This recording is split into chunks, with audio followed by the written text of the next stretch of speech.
Folks, we have some updates to trade rumors for you. One, the guy we've been following all summer, Lauri Markkanen. Zach Stein on NBA Today, ESPN, did a full breakdown. We're going to play the video for you and share what he said. And it's a positive update for the Warriors. Secondly, Cam Johnson. This is more rumor board, Reddit type of material. So we'll break down what that rumor is. Are the Warriors a favorite for him, the player from the Nets, and if he would be a good fit? So rumor mills, if this is what you love, this is a great episode for you here in Warriors Digest. Randy Silver, as always, breaking down the biggest news in Warriors land for you daily. And come join the party like these fans right here. John King, I appreciate you, my boy. Thank you for being here with us on Warriors Digest. Subscribe. Jay Furry, at the most wanted. Randy Boy, love the consistency. Thank you so much. Subscriber. 2 videos a day is the goal. More news break. We do more. We do live streams and everything. Come join the party. And at user, nice work, my bro. Keep doing you from New Zealand. And we have a global fan base here at Warriors Digest. Thank you all for being with us. So now that takes us to the main story. Lauri Markkanen. Is he coming to the Warriors? Is he not?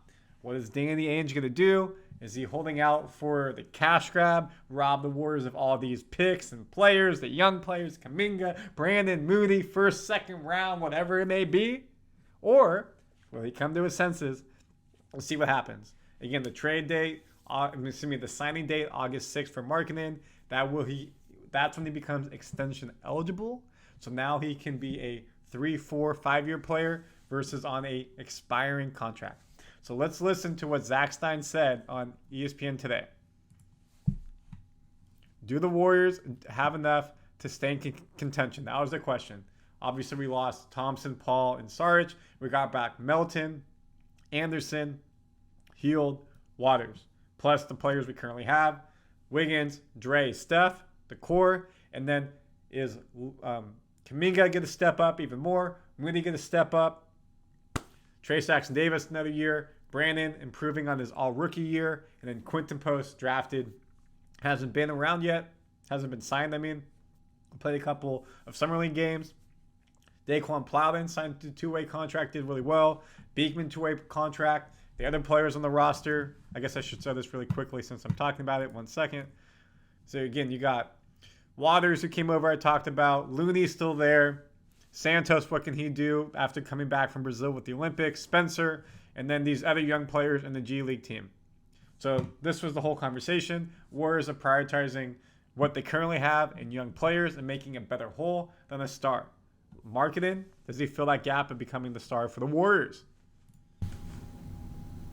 If your standard is contend for a title, they're not there. And that's why I think we're going to continue to hear them connected to Lauri Markkanen until that situation is resolved. And if it's not him, then whoever the next guy down the line is. So you think? So very important right there. What did he say? The Warriors, let me get rid of this. The Warriors are not title contenders right now. So maybe we make the playoffs. Last year we made the play-in as a bottom dweller seed, the 10 seed. We went to LA, we lost. LA. That was a different year. We went to the Kings and we lost. We went to Sacramento. Don't remind me, my girlfriend's from Sacramento. Anyways, beside the point. I think we're better than that. We should have been higher last year because Draymond got hurt. Our percentage of winning games was much higher with him. We had the opportunity to not be a play-in, but that brought us down. We became better all around. If we stay healthy, I think we're in that 5 to 8 range. Still playing, but at least you have a home game. Obviously, 7-10, 9-8. So you're going to be right there at the borderline play-in, just out of it. Now let's continue on with what they talk about. I think, Zach, that they're still sort of in these Lauri conversations. So are we still in the Lauri Markkanen conversation? And you can see right there the additions of Hield, Anderson, and Melton. Plus Waters in the trade, but more secondary. I do. I don't think those conversations are going to end until at the earliest August 6th. Boom. He is an NBA insider, senior NBA insider, and says the conversation is still happening. Now, of course, we don't know what's happening between the front offices per se, but they should continue to happen until at least till August 6th is what we talked about. That's when Markkanen can get extended, which he'll talk. When Lauri Markkanen is eligible to renegotiate his contract and extend it with Utah and get a little clarity there, and then he could be traded before the trade deadline in that event. If he's extended, there's a 6-month moratorium, so he can't be traded after that point till close to the trade deadline. That's what he's saying. I think they like him. They like the idea of his fit with Steph Curry and Draymond Green as sort of a shooting center to replicate the death lineup they had all those years ago. Big time. So again, next to Steph and Draymond, death lineup. Who was that? KD, Steph, Clay, Draymond, Iggy. Or it could have been Wiggins, some type of variation of those two. But Utah's going to want a lot, and it's all going to come down to price. How much of our future are we willing to sacrifice for a team that may be really good, but maybe not quite good enough? It also depends how great you think that team with Steph and Markkanen and Green and whoever's left over. Is it a title contender or is it just a really good team? Those are the toughest decisions for a front office. If your standard is... I love what he said there. Again, is it worth it to mortgage the now and the future? What we've read in the reports, Ainge wants Brandon Pajimga. Brandon Pajemski. I mixed up. Pajinga is Pajemski and Kuminga together. Pajinga. If they have a good game, I'm making that a thing. Danny Ainge runs the front office for the Jazz, wants Brandon Pajemski. First team, all rookie team. Some reports said Kuminga. No. But we've been saying Kuminga's off limits, and it sounds like now Brandon's off limits. We'd be happy to give up first-round picks and Moody. So we'll see what happens. We'll keep you updated, of course. But I think it's pretty big. It's not just bulletin board rumors. It's not just something on the internet. When an NBA insider, Zach Stein, is saying, yo, this is real conversations, you perk up and you listen because he's hearing it from the people who are close. And maybe this was leaked by the Warriors, trying to get some leverage in these talks. In talks, I mean, personally myself, I guess I'll finish with this. I would love Markkanen. If it's for Moody, I get it because, again, we look right here. You know, if you've been with us a lot, you understand what I'm about to say. GP2, Looney, Kuminga, Moody, all on expiring contracts. Moody, Kuminga, and Steph are all eligible for extensions this offseason. If it doesn't happen before the start of the season, it would happen next offseason. It can't happen during the season.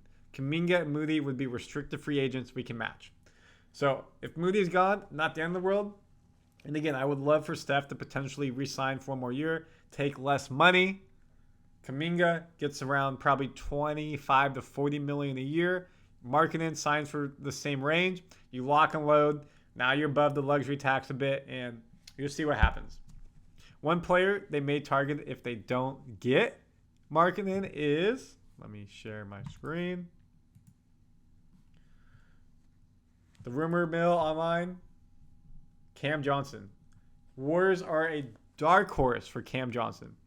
Kings, Magic, and Lakers are interested. One recent dark horse are the Spurs, Raptors, or Warriors. Now, I actually don't think this is going to happen. I read today Kings, Magic, and Lakers are the front runners. Now, it's important to note, again, rumors are rumors, but I want to share. Why would the Warriors care about Cam Johnson? Well, he's a good size, 6'8". He's a wing player, can play small forward, maybe a little bit of power forward, not really. Last season, he averaged almost 14 points a game, 4.3 rebounds, 2.4 assists. We look at his overall career stats. He was with Phoenix for 4 years, Brooklyn the past 2 years. He was a part of the KD trade. And when he went to Brooklyn, became more of the guy. You can see his scoring average went up from 13.9 to 16.6, down a little bit. And that last season, that 16.6 is a little bit jaded because there's only 25 games. Played much more, but if you combine what he did with Phoenix and Brooklyn, he didn't play as many games. He was a little bit hurt. It was basically 15 points a game. But at 6'8", he's good size, good length, good height, can get inside, get outside. You look at his contract right now. He's signed for another 3 years, including this upcoming season. A relatively cheap contract to today's standards, especially with the new CBA coming in, the new media deal coming in, salary caps will go up.